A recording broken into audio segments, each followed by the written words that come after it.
श्री शिवाय नमस्तुभ्यम। भोलेनाथ की कृपा आप सभी भक्तों पर हमेशा बनी रहे।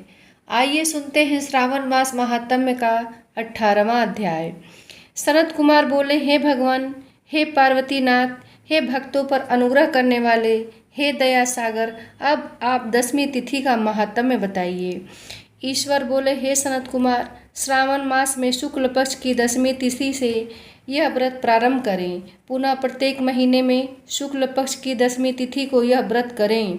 इस प्रकार 12वें महीने में इस उत्तम व्रत को करके बाद में श्रावण मास में शुक्ल पक्ष की 10वीं तिथि पर इसका उद्यापन करें। राज्य की इच्छा रखने वाले राजपुत्र, उत्तम कृषि के लिए कृषक, व्यवसाय के लिए वैश्य पुत्र, पुत्र प्राप्ति के लिए गर्भिणी स्त्री, धर्म अर्थ काम की सिद्धि के लिए सामान्य जन, श्रेष्ठ वर की अभिलाषा रखने वाली कन्या, यज्ञ करने की कामना वाले ब्राह्मण श्रेष्ठ, आरोग्य के लिए रोगी और दीर्घ काल तक पति के परदेश रहने पर उसके आने के लिए पत्नी, इन सबको तथा इसके अतिरिक्त अन्य लोगों को भी इस 10वीं व्रत को करना चाहिए। जिस कारण से जिसे कष्ट हो तब उसके निवारण हेतु उस मनुष्य को यह व्रत करना चाहिए। श्रावण में शुक्ल पक्ष की 10वीं के दिन स्नान करके देवता का विधिवत पूजन कर घर के आंगन में 10 दिशाओं में पुष्प पल्लव चंदन से अथवा जौ के आटे से अधिदेवता की शस्त्र वाहन युक्त स्त्री रूपा शक्तियों का अंकन करके नक्तवेला में 10 दिशाओं में उनकी पूजा करनी चाहिए। घृत मिश्रित नैवेद्य अर्पण करके उन्हें पृथक पृथक दीपक प्रदान करना चाहिए। उस समय उपलब्ध फल भी चढ़ाना चाहिए। इसके बाद अपने कार्य की सिद्धि के लिए इस प्रकार प्रार्थना करनी चाहिए, हे दिग् देवता, मेरी आशाएं पूर्ण हों, मेरे मनोरथ सिद्ध हों, आप लोगों की कृपा से सदा कल्याण हो। इस प्रकार विधिवत पूजन करके ब्राह्मण को दक्षिणा देनी चाहिए। हे मुनि श्रेष्ठ, इसी क्रम में प्रत्येक महीने में 10वीं तिथि को सदा करना चाहिए और 1 वर्ष तक इसके करने के अनंतर उद्यापन करना चाहिए। पूजन की विधि कही जाती है, सुवर्ण अथवा चांदी की अथवा आटे से ही 10 दिशाओं को बनवाएं। तत्पश्चात स्नान करके भली भांति वस्त्राभूषण से अलंकृत होकर बंधु बांधवों के साथ भक्तिपूर्ण मन से 10 दिक् देवताओं का पूजन करना चाहिए। घर के आंगन में क्रम से इन मंत्रों के द्वारा दिक् देवताओं को स्थापित करें। इस भुवन के स्वामी और देवताओं तथा दानवों से नमस्कार किए जाने वाले इंद्र आपके ही समीप रहते हैं। आप ऐसी नामक दिक् देवता को नमस्कार है। हे आसे, अग्नि के साथ परिग्रह विवाह होने के कारण आप आग्नेयी कही जाती हैं।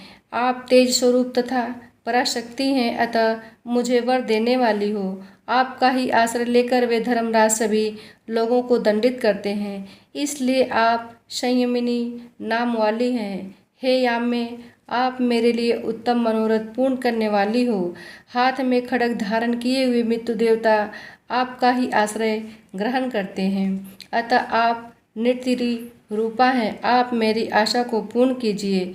हे वारुणी, समस्त भुवनों के आधार तथा जल जीवों के स्वामी वरुण देव आप में निवास करते हैं, अतः मेरे कार्य तथा धर्म को पूर्ण करने के लिए आप तत्पर हों। आप जगत के आदि स्वरूप वायुदेव के साथ अधिष्ठित हैं, इसलिए आप वायव्या हैं। हे वायव्य, आप मेरे घर में नित्य शांति प्रदान करें। आप धन के स्वामी कुबेर के साथ अधिष्ठित हैं, अतः आप इस लोक में उत्तरा नाम से विख्यात हैं। हमें शीघ्र ही मनोरथ प्रदान करके आप निरुत्तर हों। हे ऐशानी, आप जगत के स्वामी शंभु के साथ सुशोभित होती हैं। हे शुभे, हे देवी, मेरी अभिलाषाओं को पूर्ण कीजिए।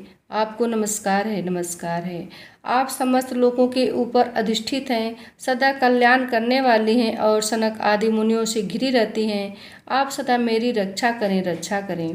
सभी नक्षत्र ग्रह तारागण, जो नक्षत्र माताएं और जो भूत प्रेत तथा विघ्न करने वाले विनायक हैं, उनकी मैंने भक्ति युक्त मन से भक्तिपूर्वक पूजा की है। वे सब मेरे अभिष्ट की सिद्धि के लिए सदा तत्पर हों। नीचे के लोकों में आप सर्पों तथा नेवलों के द्वारा सेवित हैं, अतः नागपत्नियों सहित आप मेरे ऊपर प्रसन्न हों। इन मंत्रों के द्वारा पूज्य धूप आदि से पूजन करके वस्त्र, अलंकार तथा फल निवेदित करना चाहिए। इसके बाद वाद्य ध्वनि, गीत, नृत्य आदि मंगल कृत्यों और नाचती हुई श्रेष्ठ स्त्रियों के सहित जागरण करके रात्रि व्यतीत करनी चाहिए। कुमकुम, अक्षत, तांबूल, दान, मान आदि के द्वारा भक्तिपूर्ण मन से उस रात्रि को सुखपूर्वक व्यतीत करके प्रातःकाल प्रतिमाओं की पूजा करके ब्राह्मण को प्रदान कर देना चाहिए। इस विधि से व्रत को करके क्षमा प्रार्थना तथा प्रणाम करके मित्रों तथा प्रिय बंधुजनों को साथ लेकर भोजन करना चाहिए। हे तात, जो मनुष्य इस विधि से आदरपूर्वक दशमी व्रत करता है वह सभी मनोवांछित फल प्राप्त करता है। विशेष रूप से स्त्रियों को इस सनातन व्रत को करना चाहिए, क्योंकि मनुष्य जाति में स्त्रियां अधिक श्रद्धा कामपरायण होती हैं। हे मुनिश्रेष्ठ, धन प्रदान करने वाले, यश देने वाले, आयु बढ़ाने वाले तथा सभी मनोकामनाओं का फल प्रदान करने वाले इस व्रत को मैंने आपसे कह दिया। तीनों लोकों में अन्य कोई भी व्रत इसके समान नहीं है।